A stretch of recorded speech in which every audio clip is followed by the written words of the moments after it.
Hello friends, Eric Soto here, TC Orlando Homes with Brian Peck from No Mortgage. Today we're going to lay down the law on the 5 pitfalls to avoid when applying for a mortgage.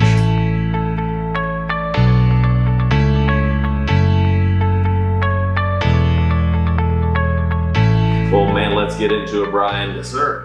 Number 1, jobs. So what you want to avoid is changing jobs during a mortgage application.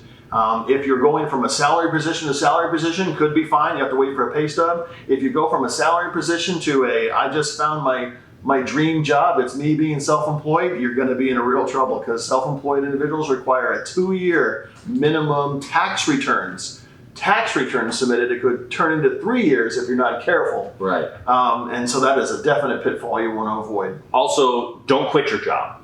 And quitting your job. And unfortunately, in this day and age, sometimes you lose your job midstream, and that is just, a thing that happens. But the faster we know that, the faster we can make adjustments. Okay, so don't quit your job. Don't change your job without talking to your mortgage professional. And don't go from W-2 employee to 1099. Indeed. Got it. All right, number 2, let's talk about credit. So in the credit realm, what we want to do is have the best credit possible.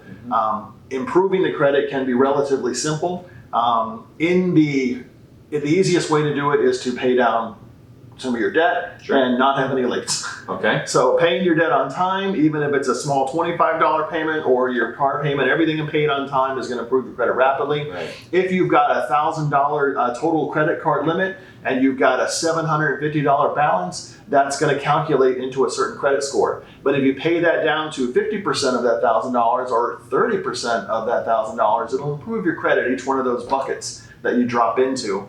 And you can find a quick improvements just by paying down some of your lowest credit card balances could greatly improve your credit score. Improve credit, improve rate. I like that. What about a lot of people I see try to go out and buy a bunch of furniture with their credit? Is that a good idea? So right before closing, it's the week before, I know what I want.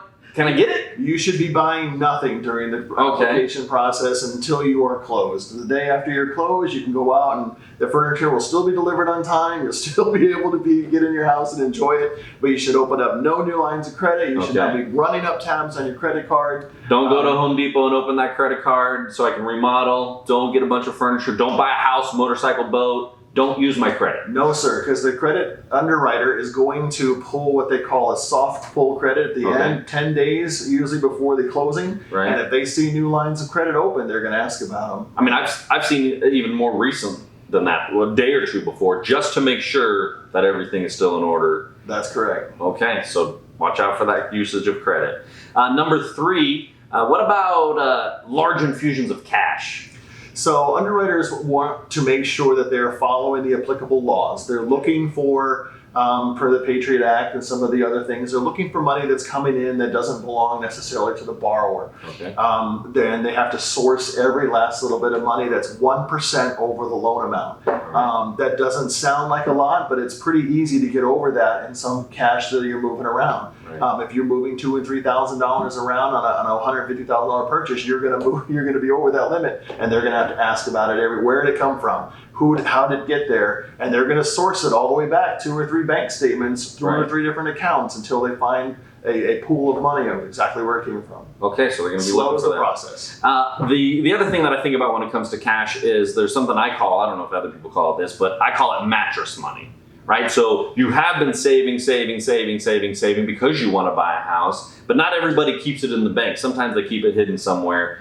How do they get access to that cash in order to use it for the closing? Yep. So the bank statements we submit are going to show amounts on it and all the accounts. But if you've got 2 bank statements that don't show any large accounts or large amounts in there, you're good to go. That's called seasoning. So if you've got money, 10, 12,000, more, whatever you want to put in there that's not going to be off the books, you want to have that money into your bank account 2-3 months ahead of time so that you can have clean bank statements that are submitted there's no questions asked. Okay, perfect. So either get it in there and then wait 2 months, or another thing that I've seen suggested is if you just take all of your normal bills, pay those with the cash, and let the money that is coming from your paychecks pile up in your account. That's another way to make it happen. Absolutely.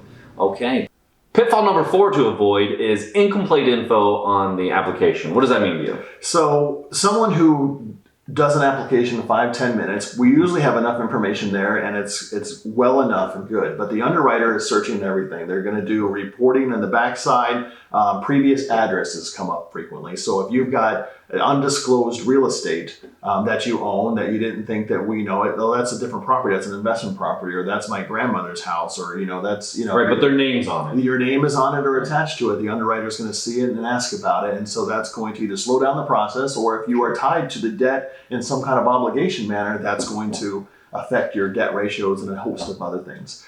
Incomplete information can also be I don't have enough assets, listed for the closing. I don't have the proper information for the cars, or there's a bunch of information that we sometimes need to be able to do a complete picture of where you're at. And if we don't have that up front, then we'll have to ask about it during the process, which slows it down. Yeah, so one thing I've seen that a lot of people don't know is when you're looking for reserves and assets, people can use their 401ks, their retirement funds for that, and that can help them. But some people might be a little bit leery about providing that information. That's true. It can only strengthen your profile. Underwriters love people who can save money because they know that they're going to get paid on the loan. Awesome. So the last pitfall is the underwriter thinking you don't make as much money as you think you make, and the discrepancy there. Yeah, so a lot of people understand and feel like they make a good amount of money, and a lot of them do, but there are some ways underwriters look at you different from how you look at yourself, and one of them is commissions. Okay. Commissions, if you think you make $80,000 a year, and the underwriter looks and your salary is $40,000 a year, and the other half is commissions, you need to have that commission amount for at least 2 years to prove an ongoing basis of being able to receive it. Okay, so that's people who get a salary, but they also get commissions on top of that. That's correct. The only way to include that is to have a track record of 2 years of those additional commissions. Indeed, and that counts for bonuses as well. Okay, bonuses, good to know. You gotta have it in there. So, what about if I have a second job? Second jobs have to have a 2-year track history as well. Okay. They want to know that you have worked 2 jobs for the last 2 years, and that therefore you have a likelihood of continuing in that second job for those 2 years. It doesn't have to be the same second job per se, but they want to show that you've got it, and they're going to look for pay stubs, W-2s, and verifications of employment to prove it. So what about commission people like me? I'm 100% commission. How does an underwriter look at my taxes and my situation? Absolutely. So self-employed individuals are a whole different category than an underwriter. They're looking at 2 years tax returns minimum, and tax returns are looked at quite vigorously. They want to make sure that your income is what you think it is. If you've got a widget manufacturer that's bringing in $1 million a year, but they spent $900,000 on product, so they net $100,000 in income, right. You only make $100,000. Right, okay. You're not making $1 million on the gross. So it's the adjusted gross income. That's correct. And so what you can do is you can, a self-employed business owner can adjust their tax returns and maybe not take some of the expenses. Talk to your accountant. We're not tax professionals. Talk to your accountant about it. But you can adjust your expenses. You don't have to, claim every last little thing. A lot of people want to. They reduce their tax load. I get that. Right. But if you're reducing your tax load so that you only make $15,000 a year, well, the underwriter thinks you make $15,000 a year. Right. Okay, so you got to pay attention to that. Well, guys, thanks so much for taking a look at our top 5 pitfalls. Hopefully we've knocked them out. You guys are going to be able to avoid those, have a successful mortgage process. Please give us a thumbs up, like this video, share with your friends, subscribe, and let us know in the comments below, is there any question that is just burning deep inside of you? We'd be happy to answer that for you.